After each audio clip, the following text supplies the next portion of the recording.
Hello UPSC aspirants, welcome to IS Express. Today we're diving into the fascinating history of the Regulating Act of 1773, a significant step towards British parliamentary control over the East India Company in India.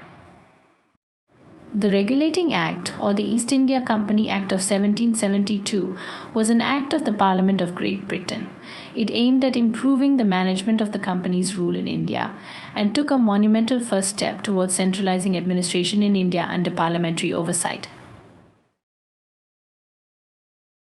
So, why was this act necessary? Well, the East India Company was in a severe financial crisis, having asked for a staggering loan of £1 million from the British government in 1772. Moreover, officials faced allegations of corruption and nepotism, and there was a devastating famine in Bengal. The administration at the time, set up by Robert Clive, was drawing hefty criticism for its complexity, involving dual control, where the company held Diwani rights and the Nawab held Nizamat rights.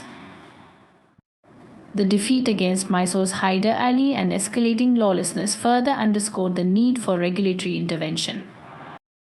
Now let's look at the salient features of the Act. The Regulating Act's provisions were multifaceted. It permitted the company to keep its territorial gains but introduced a regulatory framework. Warren Hastings rose as the first Governor General of Bengal, supported by an executive council of 4. It outlined roles for provincial governors, particularly in foreign policy, and mandated the Court of Directors to report to the British government, imposing a 4-year term limit and capping company dividends at 6%.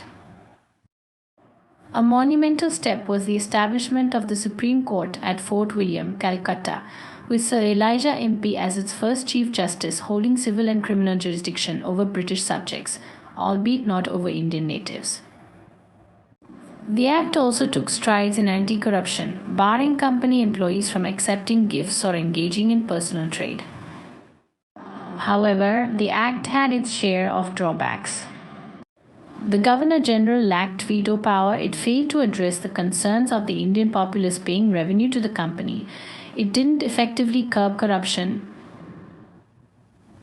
The Supreme Court's powers were not well defined, and the intended parliamentary oversight was largely ineffective due to the absence of a mechanism for reviewing reports from India.